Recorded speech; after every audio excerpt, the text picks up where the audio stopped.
2026 সালের মার্চ মাসে আমেরিকার সামরিক বাহিনী একটি ইরানি কর্মকর্তাকে হত্যা করেছে, যিনি সাবেক প্রেসিডেন্ট ডোনাল্ড ট্রাম্পকে হত্যার চেষ্টা চালানোর পরিকল্পনায় জড়িত একটি ইউনিটের নেতৃত্ব দিচ্ছিলেন। এই ঘটনার ঘোষণা পেন্টাগন থেকে এসেছে, যেখানে প্রতিরক্ষা সচিব পিট হেগসেট সাংবাদিকদের সামনে বলেছেন, ইরান ট্রাম্পকে হত্যা করতে চেয়েছিল আর ট্রাম্প শেষ হাসি হাসলেন। যদিও এই কর্মকর্তার নাম প্রকাশ করা হয়নি, তবে এটি আন্তর্জাতিক সংবাদ মাধ্যমে একটা খুব বড় প্রভাব ফেলেছে। ঠিক কি বলেছেন পিট হেগসেট, শোনাবো আপনাদের। Also, yesterday, the leader of the unit who attempted to assassinate President Trump has been hunted down and killed.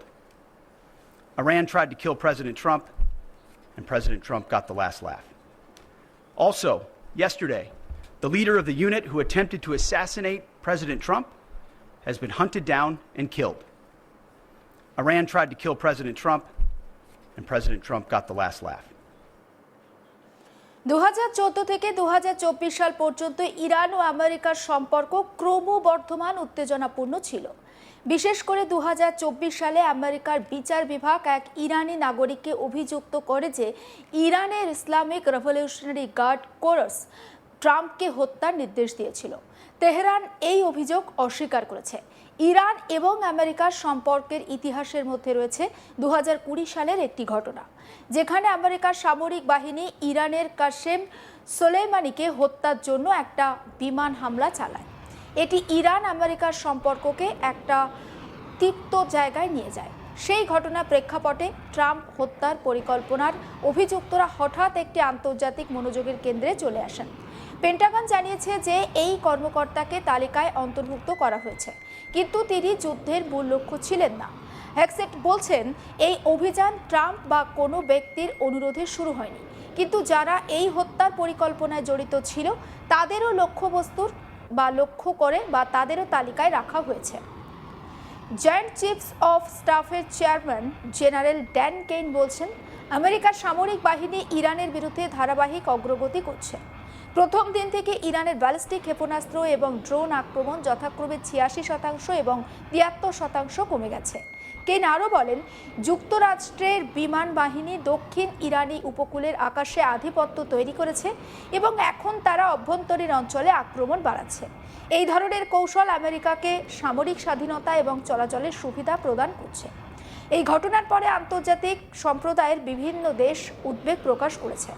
America Iran সংঘাতের প্রভাব শুধুমাত্র মধ্যপ্রাচ্যে সীমাবদ্ধ নয়, এটি বিশ্ব অর্থনীতি, তেল বাজার এবং আন্তর্জাতিক সম্পর্ককেও প্রভাবিত করেছে। ইরান ও আমেরিকা যৌথভাবে সামরিক অভিযান চালাচ্ছে, যা ইরানের অভ্যন্তরীণ নিরাপত্তা ও কূটনৈতিক অবস্থানকে দুর্বল করেছে। ট্রাম্প এই হত্যার পরিকল্পনা প্রসঙ্গে মন্তব্য করে বলেন, আমি তাকে আগে ধরলাম, তিনি আমাকে ধরার আগেই। এই ঘটনায় দেখায় কিভাবে আন্তর্জাতিক রাজনীতি এবং ব্যক্তিগত প্রতিশোধের ইস্যু একত্রিত হতে পারে। ট্রাম্পের সমর্থকরা এটিকে যুক্তরাষ্ট্রের শক্তি ও প্রতিশোধের প্রতীক হিসাবে দেখছেন, যেখানে ইরানের সমর্থকরা এটিকে অপব্যবহার এবং বৈরিতা হিসাবে দেখছেন। আমেরিকার সামরিক কৌশল এখন অভ্যন্তরীণ আক্রমণ, লক্ষ্যবস্তু ধ্বংস এবং সামরিক আধিপত্য তৈরি করার দিকে বেশি করে নজর দিচ্ছে। প্রতিরক্ষা বিশেষজ্ঞরা মনে করছেন, এ ধরনের অভিযান ইরানের অভ্যন্তরীণ নিরাপত্তা ব্যবস্থা, সামরিক পরিকল্পনাকে অনেকটাই প্রভাবিত করবে। ঠিক এই পরিস্থিতিতে আন্তর্জাতিক সম্প্রদায় শান্তি প্রতিষ্ঠার জন্য মধ্যস্থতা করতে চাইছে, কিন্তু যুক্তরাষ্ট্র ইরানের মধ্যে সমঝোতা এখন কঠিন বলে মনে হচ্ছে, বিশেষ করে সামরিক এবং কূটনৈতিক উত্তেজনার কারণে। সেই পথটা অনেকটা কঠিন হয়ে দাঁড়িয়েছে। মধ্যপ্রাচ্যের জনগণ উদ্বিগ্ন, কিন্তু পশ্চিমা বিশ্বের অনেকেই এটিকে যুক্তরাষ্ট্রের নিরাপত্তা নীতি এবং প্রতিরক্ষা কৌশল হিসাবে দেখছে। বিভিন্ন সংবাদ মাধ্যমে বিভিন্ন মতও প্রকাশিত হয়েছে। ইরান আমেরিকা সংঘাত ক্রমবর্ধমান, আমরা সেটা দেখছি। ট্রাম্প হত্যার পরিকল্পনা একটি কেন্দ্রীয় বিষয়। আমেরিকার সামরিক অভিযান এখন দক্ষিণ উপকূল থেকে অভ্যন্তরীণ অঞ্চলে সম্প্রসারণ হচ্ছে। আন্তর্জাতিক সম্প্রদায় উদ্বিগ্ন এবং মধ্যস্থতার প্রচেষ্টা তারা চালিয়ে যাচ্ছে।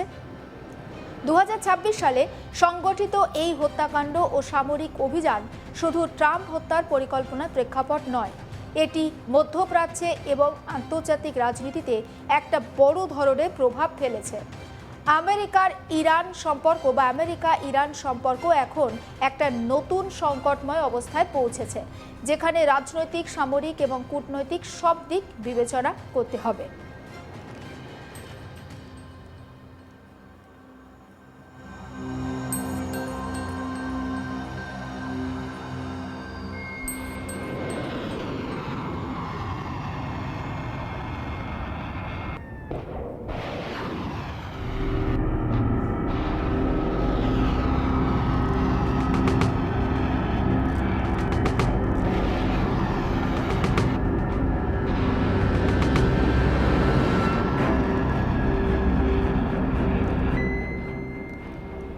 ছবি দেখাচ্ছিলাম আপনাদের মধ্যপ্রাচ্যের আকাশে কিভাবে যুদ্ধের কালো মেঘ ঘনীভূত হয়েছে, সেই ছবি আপনারা দেখছিলেন। ইসরায়েল আমেরিকা যৌথভাবে সামরিক অভিযান চালাচ্ছে ইরানের বিরুদ্ধে, যা ইরানের অভ্যন্তরীণ নিরাপত্তা এবং কূটনৈতিক অবস্থানকে অনেকটা দুর্বল করে তুলেছে। আর এরই মধ্যে ডোনাল্ড ট্রাম্পকে হত্যার পরিকল্পনা, সেই খবর সামনে এসেছে। ট্রাম্প হত্যার এই পরিকল্পনা প্রসঙ্গে মন্তব্য করে অনেকে বলছেন যে আমি তাকে আগে ধরলাম, তিনি আমাকে ধরার আগেই। আর এই খবর স্বাভাবিকভাবেই একটা চাঞ্চল্য ফেলে দিয়েছে। এই ঘটনা দেখাচ্ছে কিভাবে আন্তর্জাতিক রাজনীতি আর ব্যক্তিগত প্রতিশোধের ইস্যু একত্রিত হতে পারে। ট্রাম্পের সমর্থকরা এটিকে যুক্তরাষ্ট্রের শক্তি আর প্রতিশোধের প্রতীক হিসাবে দেখছেন, আর ইরানের সমর্থকরা এটিকে অপব্যবহার আর বৈরিতা হিসাবে দেখছেন। আমেরিকার সামরিক কৌশল এখন একটা অভ্যন্তরীণ আক্রমণ, লক্ষ্যবস্তু ধ্বংস এবং সামরিক আধিপত্য তৈরি করার দিকে বেশি করে নজর দিচ্ছে।